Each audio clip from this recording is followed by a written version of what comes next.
Ng basil ko, oh. Meron na akong panlagay sa carbonara sa New Year na basil. Ano lang po yan, seeds na napapunta dyan. Kasi yung main ano niya, na ano na, dry na. Tapos nagbulaklak siya. Tapos ayan, ang ganda na niya, oh. May panlagay na tayo sa ating na fresh na basil sa ating carbonara. Saan nyo? Ito pa eh, oh. Ito ang mga basil natin. Mga seeds po lang yan. Mga seeds lang siya. Tapos yan. Naging ano natin. Ang ganda na. Nakasama siya dito sa ating yung palanggana. Na iba-iba ang tanim. Na may ampalaya, may isang sitaw, may isang ampalaya. Maraming siling labuyo. Ayan. Tapos yung upo natin yan. Pwede na naman nating magtalbos yung katatanim ko lang, talbos ng kamote. Ayan na, oh, pwede na uling anuhan. Ito ang ating anuhan, pukunan ng dahon. Itong isa, yung violet, huwag nating huwag na nating talbusan, paglamanin natin, try natin. O, diba? Ang ganda na kaagad. Ilang days lang to eh, diba? Yung tinanim ko ditong pechay, kung ano lang mabuhay, okay lang. Tapos, kasi wala tayong space sa ng pechay eh. Kasi yung inaayos ko doon, wala pa. Wala pa akong lupa na nabili. Tapos, ayan na naman ang ating mga eggplant, oh. Yan, tinalian ko, tinukurang ko kasi siya, oh. Kasi nahuyok. Ayan. Hindi sana ako mag-video kasi Sunday ba. Ay kaso ay nandito ako sa rooftop at ang dami kong na-harvest na mulberry. Ayan po yung upo natin kasama ang ating ibang pechay. So kung ano lang ang tumubo dyan, okay lang. Ayan. Tapos natutuwa ako kasi lahat ng bubulaklak ito. Yung ating kalachuchi na dwarf. Ang ganda na ng talbos ng kamote natin. So mga 1 week lang yan, pwede nating marami na tayong pangpasigang with this one. Ayan. Taas na ng upo natin. So tingnan natin kung ano ba yung mangyayari. Ito gumagapang na ang palaya, oh. Nakapagdilig na rin ako kasi alas 9 na, oh, pero walang araw. Ayan ang ating kalangitan, makulimlim na linggo. Makulimlim ang linggo natin. So ayan. Ayan ang ating kalabasa. Ewan ko. Yan ang ating paligid. Dito wala pa ako nakikitang ewan ko kung makadiretso to. Nagbulaklak yung malunggay eh. Hindi ko alam kung magdidiretso.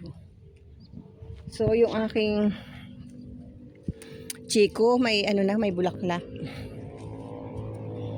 Yan. Ito wala pa akong nakikitang bunga. Yan. Pero yung isa doon na malaking papaya, meron na rin bunga.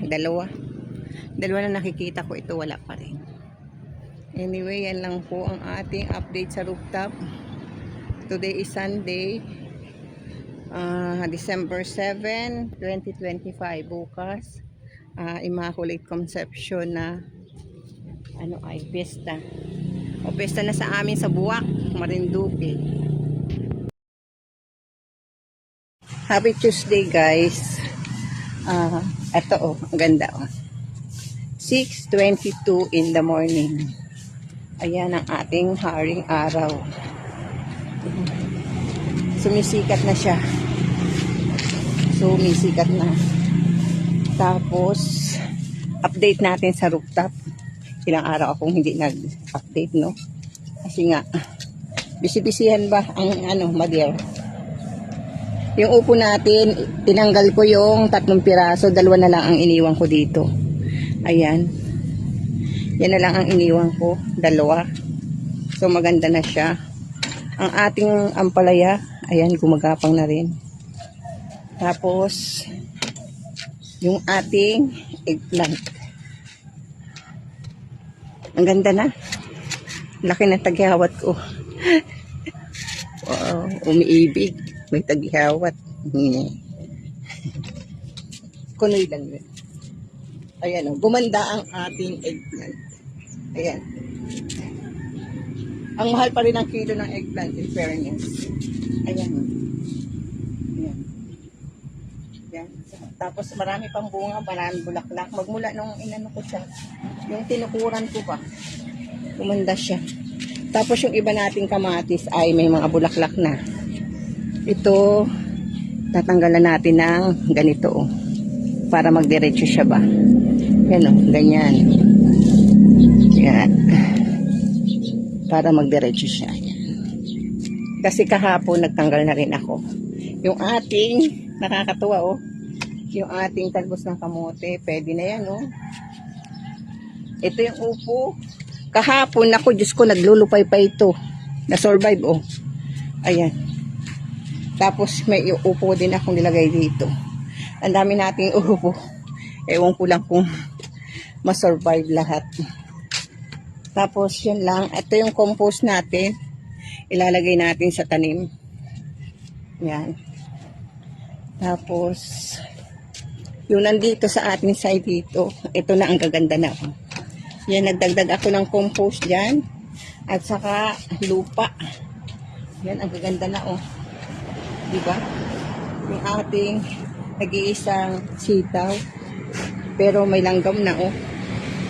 Ang gaganda na ng sili nating ano oh, siling labuyo. Ito kahapon, tinanggalan ko ng mga sanga-sanga doon oh. Kasi oh, may bulaklak na. Pero dapat daw tanggalin din yan eh. Ewan ko mga ba kung yan yun. Tapos yung upo natin dito, yan. Meron na diyang upo. Maganda yung ating papaya. Ayan o. Ayan yung papaya natin. Ayan o, ayan. Tapos meron pa siya doon sa taas. Oh, ang dami na ng papaya. Ito, magaling natin. Sarap. Wala akong dalang ano eh. Wala akong dalang gunting. Tapos yung aking ano, yung aking chiko. Ayan oh. Ayan, yan oh. Gabulaklak na. Sana magbunga. Iyan ay ano, grafted. Ayan si Kismet. Nagdilig kasi ako kahapon-hapon. Tapos naglaba din ako ngayon kasi Martes. Martes at saka usually Martes at saka Saturday ako naglalaba. Kaso nga ngayon ay ito o, tinan nyo, hindi maganda. Yung nasa kangkong ko na ano ay ito, sayang yung binhi. Yung pechay hindi maganda. Tatanggalin ko na yan. Hindi siya maganda. Kaya tatanggalin ko. Ilalagay ko na lang dito yung lupa. Aalisin ko na rin yung kangkong doon. Yung isang eggplant doon pwede nang maani. Kaso nga lang, hindi ko na muna anihin. Tapos, itong mga pechay ko, ililipat ko sana eh. Kaso nga lang, saan ko ililipat? Yung iba kasi gusto kong ilipat yung pechay oh. Mamaya maglilipat ako after ko mag-video. Ililipat ko siya. Siguro yung iba doon sa puno ng nyug ko ilalagay. Ayan. Ayan lang guys ang update natin sa rooftop garden.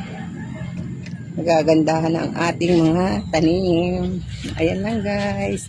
Sikat na ang araw. Ayun na. Sikat na ang araw natin. Happy Tuesday po sa inyong lahat. Bye. Ang pechay na na-transplant natin yan. Yan. Umulan kaya maganda. Yan. Ayan. Yan ang na-transplant natin ng isang araw. Kahapon ba? Andito pa. Ayan, pechay. Ayan, pechay. Ayan. Ayan. Ayan.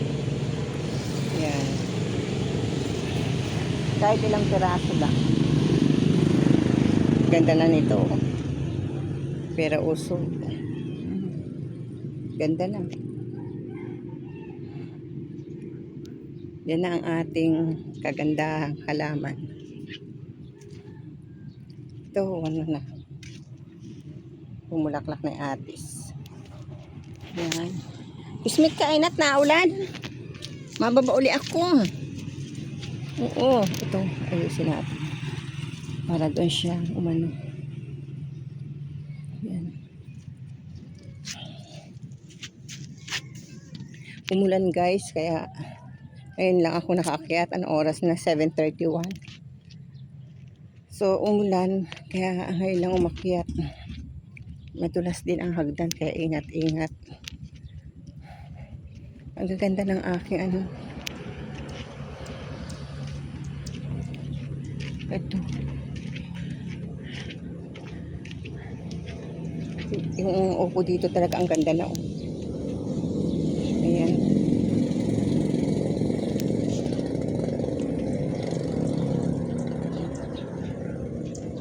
Ayan ang ating upo. Ito.